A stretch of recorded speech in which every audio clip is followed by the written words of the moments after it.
Hi, my name is Camila Cascardo. Good morning, I'm Ryan McGillivan. I'm a pre-med student at Wayne State studying psychology and biology. I am a chemical engineering student here at Wayne State. And I'm one of the co-founders of Detroit Feedback Loop. I joined the Detroit Feedback Loop this semester. Basically, Detroit Feedback Loop is an organization that links donors to recipient agencies using students as a channel. And so whenever one of our donors has leftovers or extra food, at the end of the day, we connect them to our student volunteers, and then they transport that food using their vehicles and our equipment to the shelters in need. In terms of how many days a week we operate and rescue food, it's around 2 to 3 depending on people's schedules. We are rescuing food from 4 different organizations. We have a large group of people that are in our network. Right now we have about 10 recipient agencies. These include Detroit Rescue Mission, COTS, the Children's Center, the Veterans Housing Association, sometimes Gleaners if we have perishable items. And a lot of our donors are major businesses in Detroit, including Whole Foods. We also work with Aramark, which is the catering company for Wayne State University, our Student Center, Starbucks, Eastern Market. We just formed a partnership with Slows to Go. We have McShane's Irish Pub in Corktown and many other smaller organizations that will donate to us on a more sporadic basis. The type of food that we rescue it all depends on the donor. Like Slows to Go Barbecue, they donated 200 pounds of beef brisket.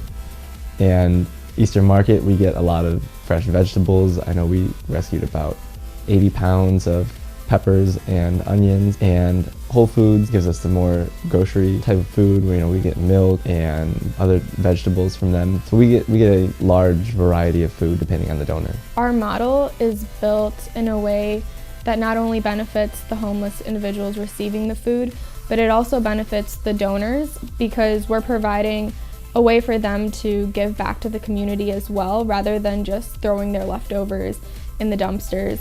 One of our other pillars is trying to help the environment by preventing food from going to waste. In addition to that, I think we really are helping Wayne State students become engaged in the community and giving them that kind of spirit to go out and do something, be active, and rather than just complacently volunteering in one location, they're able to be a part of an organization, and hopefully they'll be able to also allow our mission to continue when we leave. One of the reasons that I chose Wayne State and I chose Detroit is because for as long as I can remember, I think 6th grade, I have been passing out food with local church organizations, and I know that Detroit is a place that has a lot of need. And what I love about what Nick and Camila had started with this feedback loop is that they found inefficiencies in the food market, where places like Whole Foods, places like Slows and Eastern Market, they have extra food, but they don't necessarily have the time or the resources to bring that food to homeless shelters.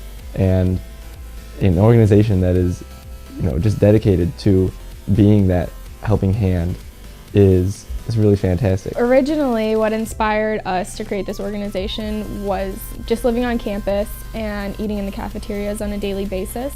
We saw copious amounts of leftovers going back on the conveyor belt, and this contrasted the homeless individuals that we saw on the street right outside of our campus. And so we wondered, what could we do to link this food to those people that need it? If the Detroit Feedback Loop was not in existence,